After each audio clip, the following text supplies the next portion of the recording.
Então, nosso próximo método de explicação local é o chamado Counterfactual Explanations. Então, basicamente, nesse método, ele dá uma explicação contrafactual, né? Então, o que é uma explicação contrafactual? Se x não ocorresse, então y não ocorreria, né? Então, eu dou um exemplo. Eu dou um exemplo modificado da explicação do ponto que eu estou explicando, que faz com que ocorra uma mudança na predição, né? Isso é fácil de visualizar num processo de classificação. Então, eu tenho uma foto de um cachorro, foi classificado como cachorro, e aí eu falo, olha, se essa região da imagem fosse diferente, fosse desse jeito aqui, essa classificação seria um gato, né? Isso aqui seria um gato e não um cachorro, né? Então você dá um contra-exemplo do exemplo que você está explicando, de tal forma que o ponto que gera aquela explicação, aquela predição diferente, seja o mais próximo possível do ponto que você está querendo explicar, né? Então é como se fosse uma investigação de causalidade da predição do modelo, causalidade do modelo, né? Não do mundo real. Então, um outro exemplo. Se eu não tivesse tomado um gole do café agora, não queimaria a língua, né? Então, eu quero explicar o fato de que, dado que eu acabei de passar o café e dei um gole nele, eu queimei a língua, né? Por que eu queimei a língua? Então, ele dá uma explicação contrafactual, né? Se você não tivesse tomado o gole agora, você não teria queimado a língua, né? É um tipo de explicação que tem várias utilidades, como a gente vai ver alguns exemplos daqui a pouquinho. Então vamos lá. O evento, no nosso caso, é a predição, né? Então eu classifiquei como cachorro, eu avaliei esse imóvel com um valor de R$ 200.000. Então a nossa predição é o nosso evento, o evento que ocorre, né? E X causa a predição Y, veja que isso não implica que X causa Y. Então, X são as variáveis que a gente está querendo explicar o que causou a predição. Mas quando a gente fala que X causou Y, não necessariamente implica que no mundo real é o que causa Y. Ele está causando Y no modelo de predição. Tá? A gente vai depois falar sobre causalidade em uma aula futura, mas por enquanto tomem cuidado com o tipo de conclusão que vocês vão tirar, né, desse tipo de explicação. Então vamos lá.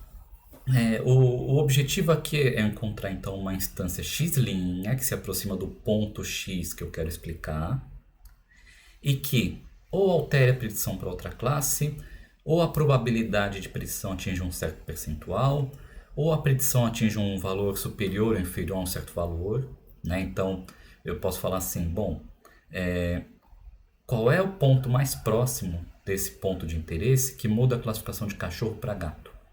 Ou qual é o ponto mais próximo desse que faça com que a minha probabilidade de desenvolver câncer atinja pelo menos tantos por cento? Ou qual o ponto mais próximo desse atual que faz com que a predição atinja um valor de imóvel de 300 mil? Ou seja, em outras palavras, o que eu poderia mudar no meu imóvel para que ele atinja o valor que eu quero, né? E não necessariamente são coisas que a gente vai poder fazer, mas se porventura for, ótimo, né? Isso já dá uma boa ajuda para a gente. Então, exemplos de uso. Você tem um empréstimo recusado, tá? E aí você quer saber qual que é a menor alteração necessária das minhas informações para que meu empréstimo fosse aceito no banco, né? Então, digamos que um exemplo de uma explicação contrafactual é: se o salário fosse de 10 mil a mais por ano, você conseguiria o empréstimo, né? Então aí você vai pedir um aumento para o seu chefe, né? Às vezes é possível, às vezes não é possível. Claro, esse foi um valor até meio absurdo que eu coloquei aí, provavelmente não é possível que você faça isso, né? Eu gostaria muito que fosse possível, mas não é, né? Não é provável, na verdade. Se você tivesse menos 2 cartões de crédito, porque quando você tem muito cartão de crédito, passa a imagem de que você contrai muita dívida, né? Então, você estourou o limite de um cartão, vai para o outro, e vai para o outro, e vai para o outro, né? Ou se não tivesse sido inadimplente.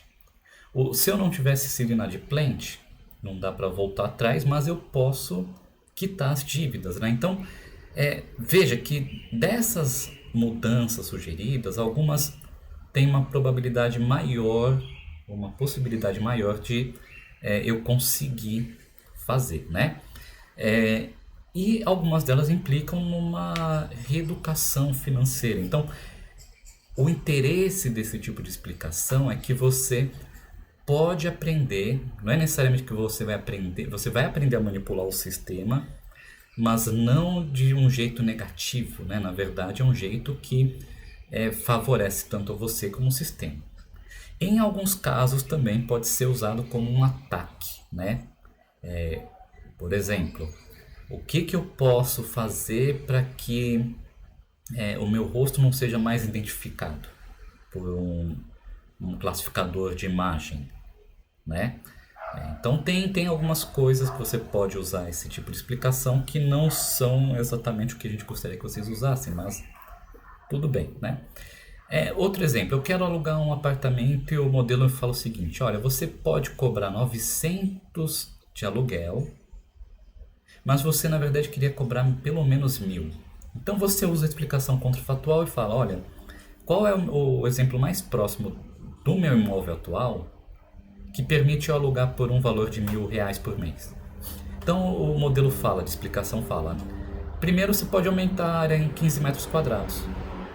Não posso, né? Não posso simplesmente pegar uma área do vizinho e transformar no meu apartamento, né? Outro, você pode permitir animais de estimação e instalar no ar-condicionado. Isso eu posso fazer, né? Então veja que o que eu quero mostrar com esse exemplo. É interessante que o nosso modelo de explicação contrafatual não te dê uma única explicação, te dê várias explicações, te dê um conjunto de explicações para você escolher aquela que é melhor para a sua situação, né? Então veja que cada exemplo vai dar uma visão diferente, né? Então você tem várias visões parciais e que você tanto pode juntar essas visões parciais para entender o teu modelo de predição, como você pode usar simplesmente uma dessas visões para o seu objetivo final, né? Então não é necessariamente usado só para explicar, mas para explicar e atuar no sistema. Então uma boa explicação contrafatual ela tem que ter algumas propriedades, né? Primeiro, ela gera uma predição bem próxima do valor estipulado pelo usuário. Eu falei, eu quero cobrar R$ 1.000 de aluguel por mês. Eu não quero que ele fale assim: olha, eu só encontrei essa mudança que aumenta para 5.000. Porque provavelmente vai ser uma mudança muito grande, né? E não vai ser possível de ser feito. Eu também não quero que ele fale assim: bom, eu encontrei essa daqui que gera uma predição de R$ 905. Não vai mudar muito para mim, né? Então eu quero que seja o mais próximo possível. Eu aceitaria 1.100, eu aceitaria 990, tá? Então eu preciso que esteja próximo do valor de referência. Também tem que ser o mais próximo possível do valor a ser explicado, né? Isso em relação às variáveis. Então o ponto que eu vou mostrar como explicação tem que ser muito similar, o mais similar possível ao ponto que eu estou querendo explicar. Alterar um mínimo de variáveis, quanto menos variáveis eu altero, melhor. Eu não quero uma explicação que tem que alterar tudo. Principalmente nesse caso que algumas variáveis eu não posso manipular. Então eu quero que cada explicação gere um subconjunto, use um subconjunto de variáveis, né, que me permita ter uma chance maior de poder manipular a saída do sistema. Apresentar um conjunto de explicações, pelo motivo que eu já expliquei agora há pouco, né? E gerar instâncias que estão dentro do domínio das variáveis, né? Eu não quero que ele fale assim: olha, Você pode reduzir a tua área útil do apartamento para menos 10 metros quadrados. Eu não posso, né? Não tem como. Então tem que estar dentro da nossa realidade, tá? Então, uma forma de encontrar uma explicação contrafatual, que é proposto por Wachter e outros autores, é minimizando essa função de perda, né? Então eu tenho aqui a perda para um ponto x que eu quero explicar, um ponto y', que é o meu valor de referência de predição, e um lambda que é usado aqui para ponderar, para penalizar, né? Uma regularização. E o x' é o ponto da explicação, é o que eu quero obter, né? É o meu resultado. Então eu quero encontrar um x' que minimize essa perda. A perda desse lambda multiplicado pela diferença quadrática da predição no ponto x' menos o valor de referência. Ou seja, o ideal é que o f de x' seja igual a y', que esse termo vai dar zero, né? E a distância do ponto a ser explicado e da explicação. Então a distância de x e x'. Se esse cara aqui é zero e esse aqui tem uma diferença muito pequena, note que não vai ser zero, né? Porque se fosse zero, pode ser zero quando o meu y de referência é o próprio f chapéu de x, né? Mas não faz sentido eu falar assim, olha, eu tenho esse apartamento que o aluguel vai ser, o modelo de predição falou que vai custar R$900 de aluguel, e eu quero encontrar um exemplo que ele faça uma predição de R$900, né? Nesse caso ele vai dar zero, mas não vai acontecer porque eu quero sempre um ponto de referência diferente do meu ponto atual. Então eu tenho uma diferença mínima se eu encontrar exatamente o meu ponto de referência, que vai ser zero, e então eu vou minimizar a minha distância. Não sendo zero aqui, ele pelo menos por causa desse ao quadrado, ele tenta fazer com que não seja muito diferente. Ele dá uma importância maior para não ter muita diferença em relação ao valor de referência, ao y', do que para a distância. Então ele fala, olha, prioriza chegar no valor de referência que ele quer. Porque dependendo do valor que você escolhe, pode ser impossível você chegar num ponto muito próximo do ponto de explicação que tem aquele valor de referência, né? Então ele dá uma priorização ali para esse ponto aí, né? Para esse termo da função de perda. A distância nesse método ele é calculada pela distância de Manhattan, só que ponderado pelo inverso do desvio absoluto da mediana, que é o Median Absolute Deviation, o MED. Então basicamente assim, a distância de o x num ponto x', ele vai ser para cada atributo, né? Então de j de 1 a p, se eu tenho p atributos, a diferença absoluta do atributo para o x e para o x', que é a distância de Manhattan, dividido pela mediana, pelo Median Absolute Deviation, né? O desvio absoluto da mediana, que é a mediana no ponto i, né, de i pertencente a 1 até n. Então para cada ponto da minha base de dados, eu calculo a mediana da diferença de x e j, eu estou vendo agora o atributo j, menos a mediana, né, dos pontos da minha base de dados também para esse atributo, né? Então, é equivalente ao que? Lembra como é que é calculado o desvio padrão? Não é? A média da diferença de cada ponto menos a média ao quadrado. Só que aqui eu estou fazendo com mediana e com valor absoluto. Então é a mediana do valor absoluto da diferença entre cada ponto e a mediana desses pontos, para esse atributo j, né? Essa ponderação é necessária porque eu preciso deixar todos os atributos na mesma escala. Eu posso ter um atributo como temperatura, que varia de 0 a 30, e o de umidade, que varia de 0 a 100, né? Então Eu quero que todos estejam na mesma escala para que a distância não dê importância mais para um atributo do que para outro. Para encontrar esse ponto, né, ou seja, dado isso daqui, para encontrar o x', eu posso usar qualquer método de otimização. Ele passou a ser um algoritmo de otimização, né? Um problema de otimização, desculpa. E aí eu posso usar o Neldermead, o Adam, o BFGS, um algoritmo evolutivo, né? Então eu posso usar qualquer coisa para encontrar esse ponto x'. Então, para encontrar múltiplos exemplos, o que eles fizeram? Primeiro eu vou determinar um menor valor de lambda, né? Então eu falo, olha, eu quero um lambda que seja pelo menos tanto. Escolho um ponto inicial aleatório, aplico um algoritmo de otimização até encontrar um exemplo, né? Encontrei o exemplo, aumento o valor de lambda, otimiza utilizando o último exemplo como ponto de partida. E aí eu falo, se a gente já tiver o número de exemplos que eu quero, retorne a lista de exemplos, se não volta para 4. Então, aqui ele vai no ponto 3, ele vai gerar o primeiro exemplo.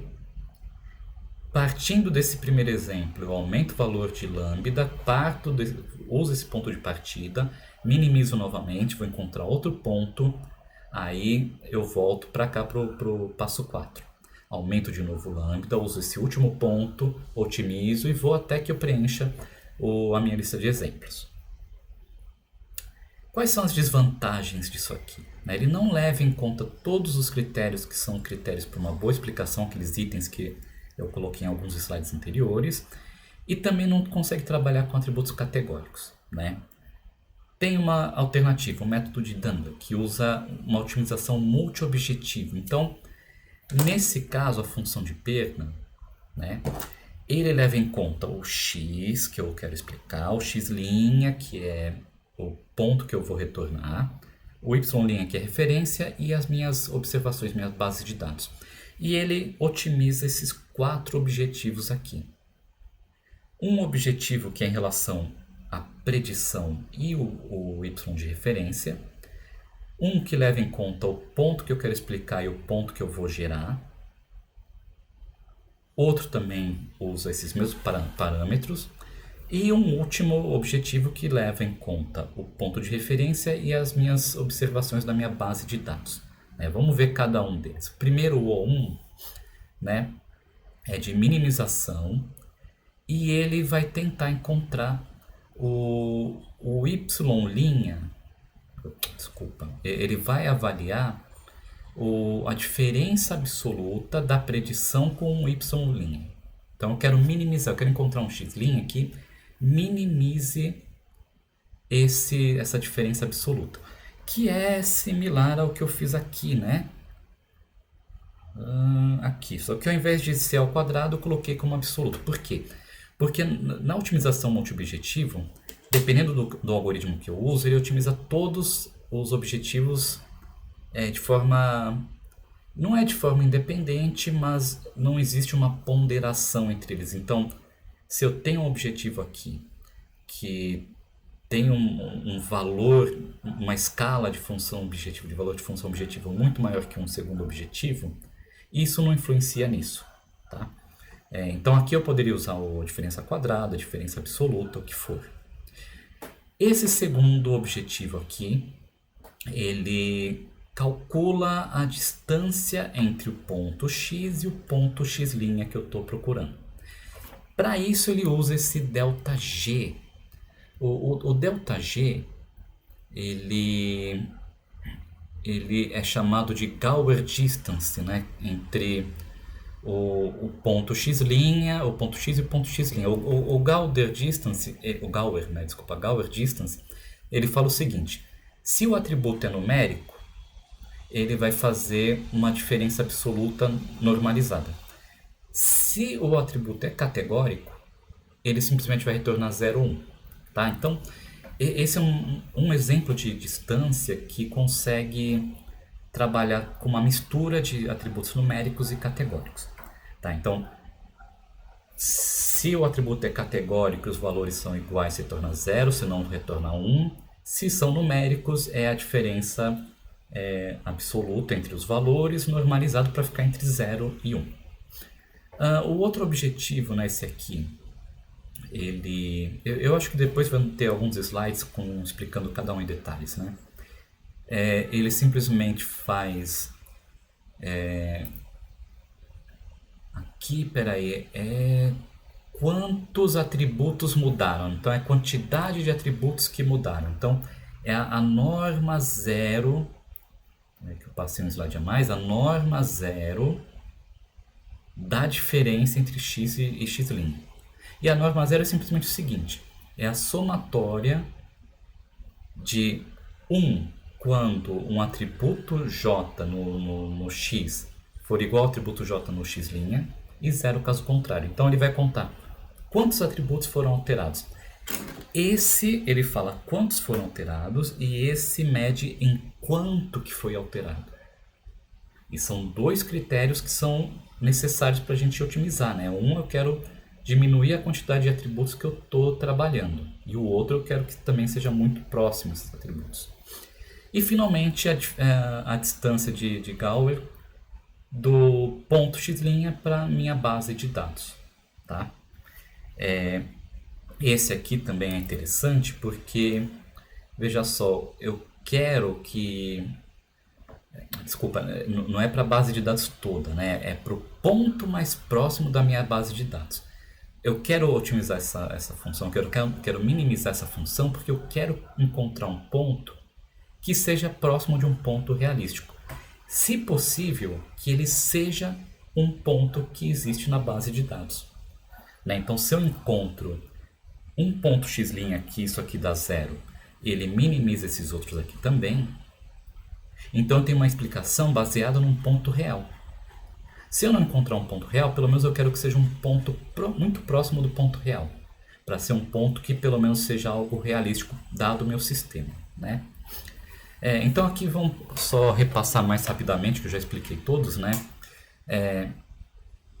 Aqui é aquela distância de Gauer, né? O ΔG. Então, se o atributo é numérico, ele faz a diferença absoluta entre os valores e divide pela faixa de valores de J. Então vai dar um valor entre 0 e 1. E aqui é 1 se o XJ for categórico, é 1 se os valores forem diferentes e 0 caso contrário.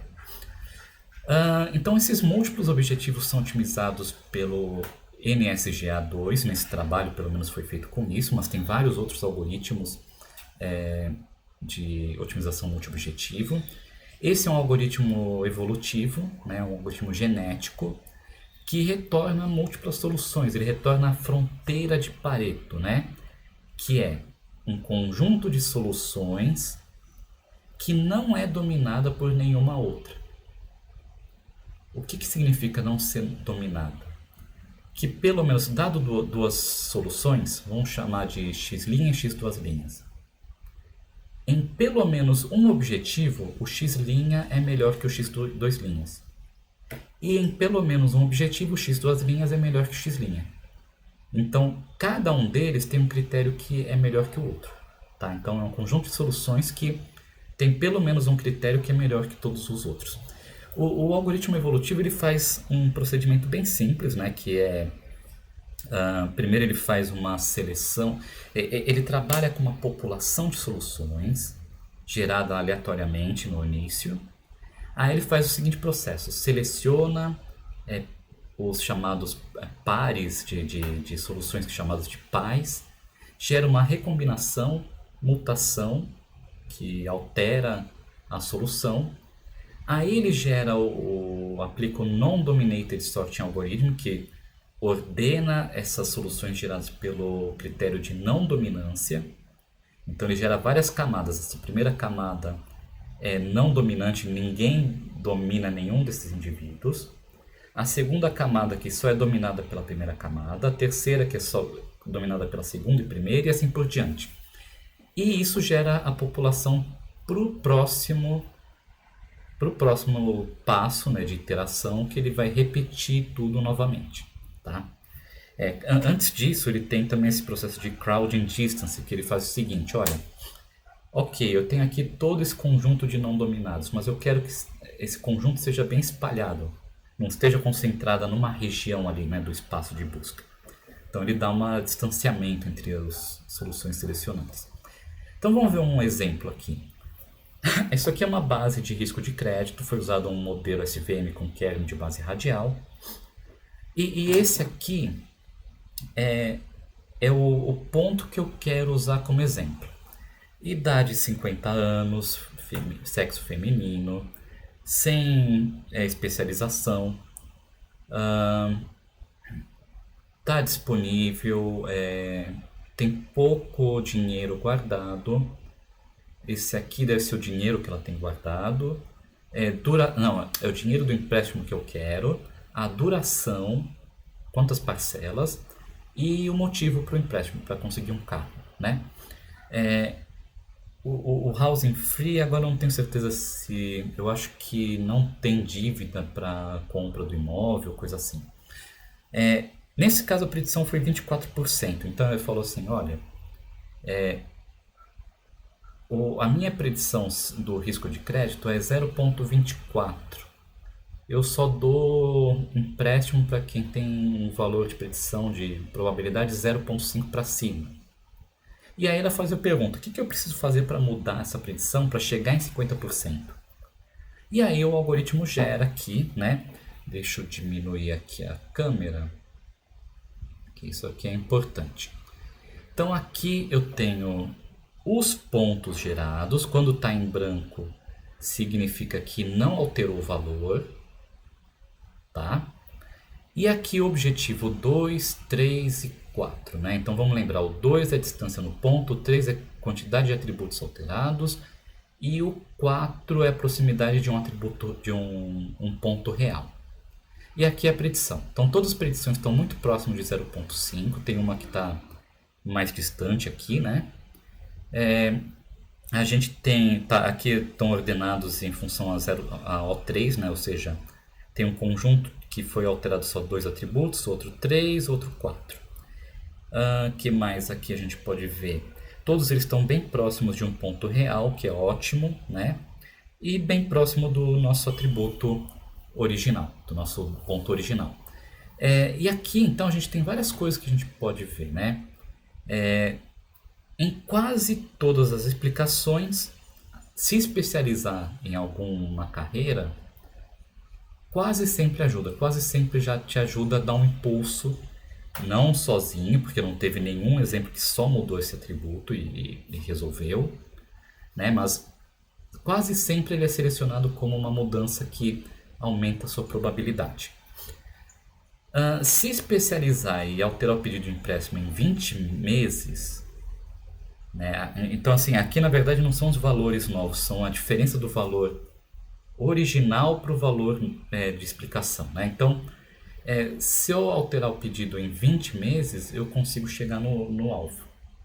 Então, se eu tenho uma especialização e peço 20 meses a menos, vamos ver qual que era o original, vamos ver se é possível. Era 48, peço 28.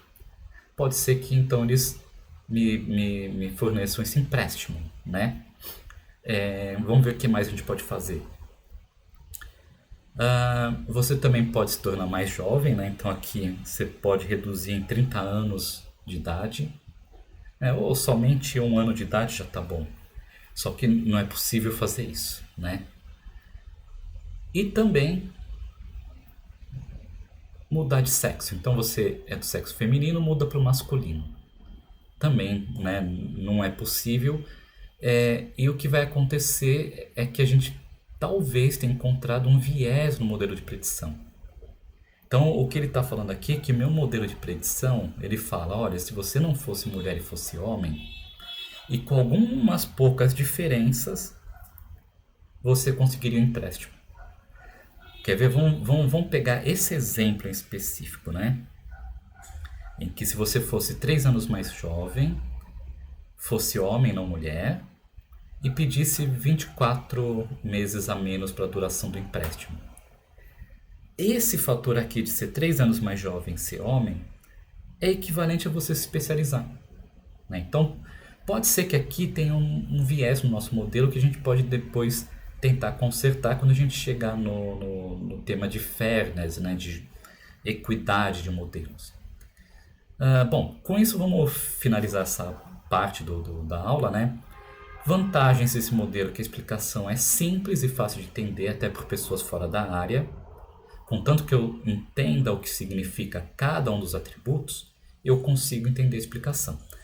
O usuário vai determinar o ponto de referência, então ele vai ter um controle sobre o que ele quer explicar, ou onde ele quer atingir, né? E está claro, né, o que você está explorando, porque outros explicadores que a gente usou ponto de referência, a gente usava a média, ou o valor mínimo, né? E isso está obfuscado para o usuário. Aqui não, aqui o usuário vai falar, eu quero esse ponto de referência.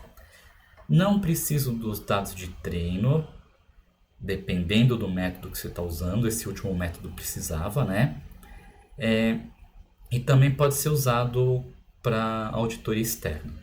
Esse último método, apesar de usar os pontos de dados de treino, eu posso também usar outros dados externos, ou também eu posso simplesmente não otimizar esse outro objetivo, tá? Tanto faz.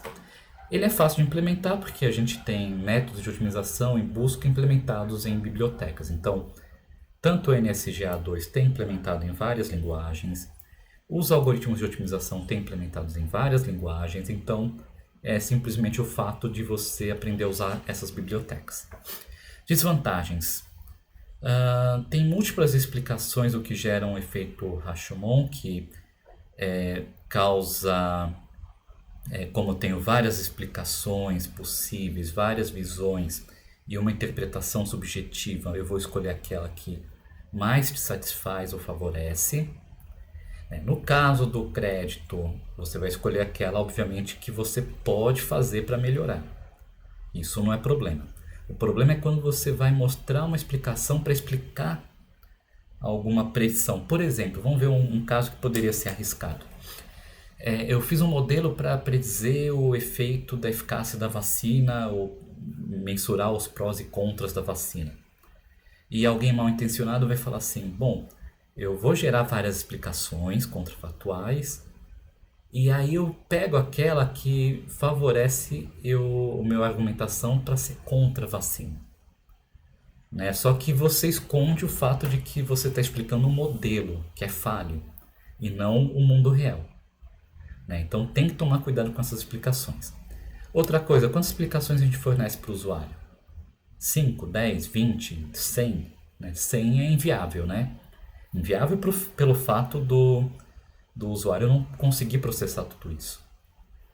E se eu vou selecionar um conjunto pequeno de explicações, como que eu escolho entre várias? Eu tenho que estabelecer um critério. Né? Então, tem seus prós e contras, tem que saber o momento certo de usar esse tipo de explicação, mas é uma explicação bem interessante. Nas próximas aulas a gente vai falar sobre um outro modelo local, que é o Shapley, que é baseado em teoria dos jogos para encontrar a importância dos atributos.